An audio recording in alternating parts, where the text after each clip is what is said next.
I read 52 books in 2019. Almost. Okay, so I had a goal at the beginning of the year to read 52 books. I technically didn't finish the 52nd book. I'm almost done. But I was thinking about it, and there was like 4 or 5 books that I started and didn't finish. So I'm counting those, and I'm just going to say I did it. So whatever. I'm just going to share kind of a year in review about that. A few people said I should, so I'm doing it. Yes, I included audiobooks. Some people said that was cheating or shouldn't count. But I think if you have 3, 4, 7, 10 hours to dedicate to just listening to one thing, that should count. That's a pretty substantial amount of time, so I counted it. And if you disagree, I do not care. So there was a couple of themes that went through this year.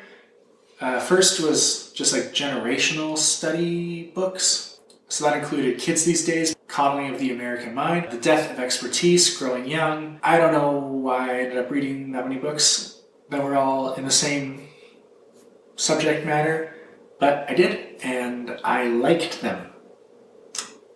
So I kept doing it.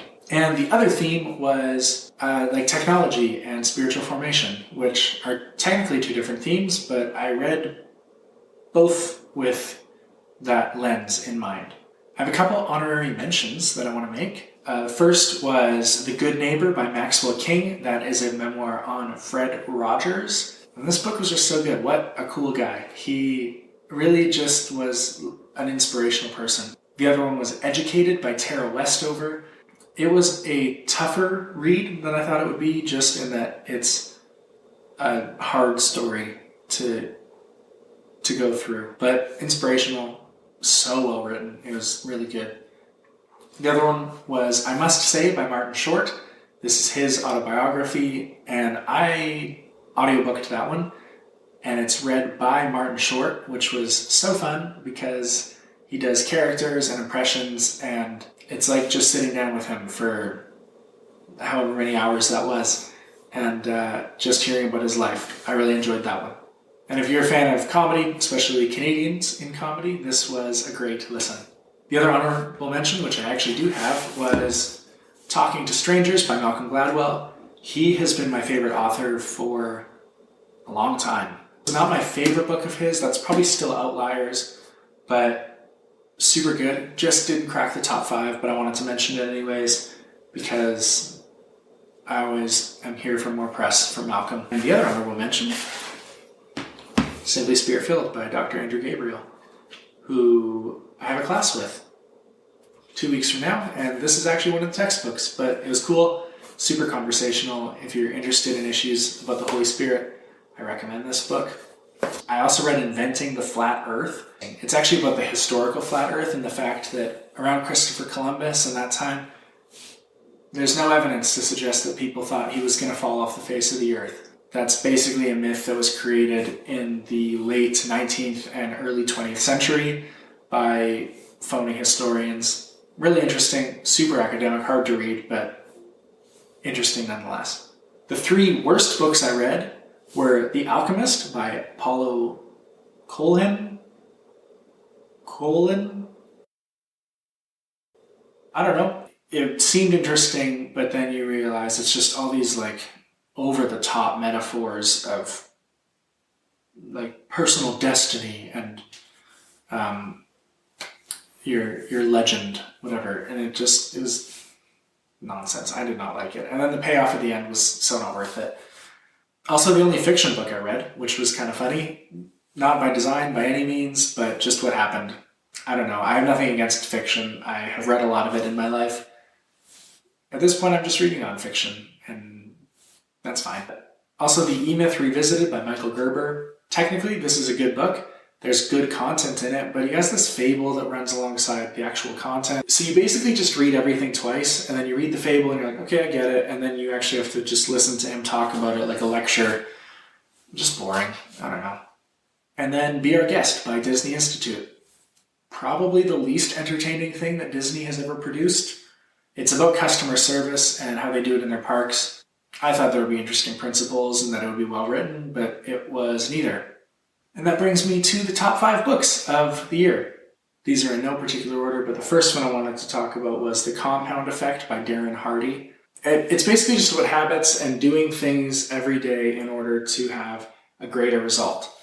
And it seems pretty obvious, and it is obvious, but sometimes you just need to have somebody put those concepts into words so that you can actually begin to think about it and apply it.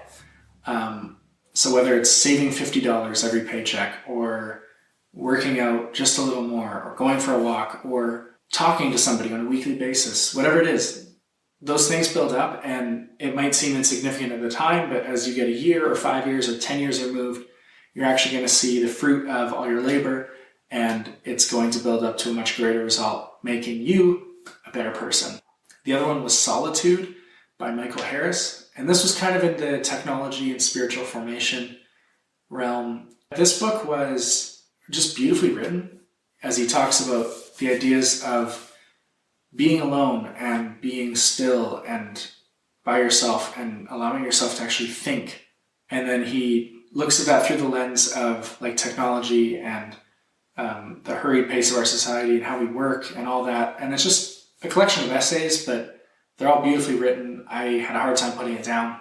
I really enjoyed it. Third, and I do have this one, is The Ruthless Elimination of Hurry by John Mark Comer. Super good, super necessary for us today.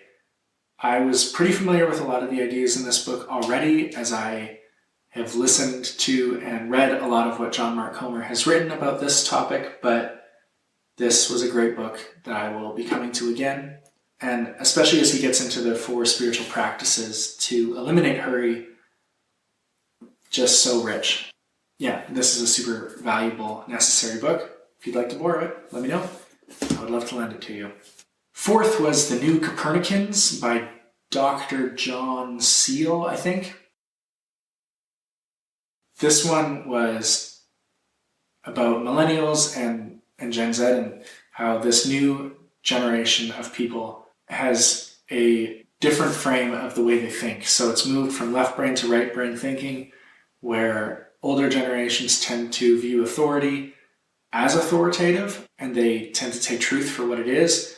And us as younger generations question everything. We are skeptical, but that's not a bad thing, and how to navigate that. And I would just say that out of a book, I've never felt so seen and understood for the way that I think and the way that I view God and Christianity, and actually had that validated before. So this was a super great read. I've referenced it several times over the year, and I'm going to continue to do that for the next few years, I'm sure.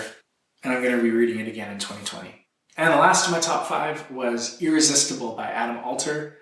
This book is about technology and kind of was the starting point for me thinking about technology and spiritual formation throughout the year. It talks about how technology gets us hooked and the whole economy of that, and how it actually affects our brains and our habits, especially in young people and children. I did read it in January, so I can't give like a full-on analysis of it, but it's one that has stuck with me in that my impression of it was just so overwhelmingly positive.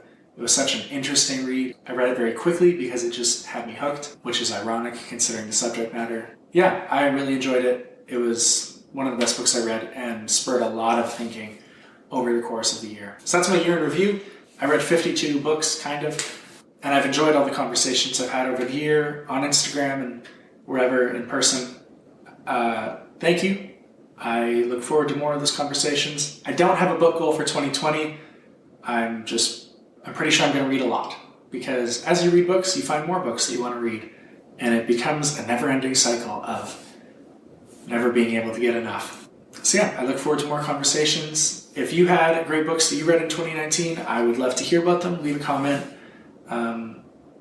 If you have thoughts on any of the books that I mentioned, also let me know. I would love to get into that as well. If you made it to the end of this video, thank you. And I'm sure I'm going to post more about books and stuff in 2020. And looking forward to having more conversations about all of this in the coming days. So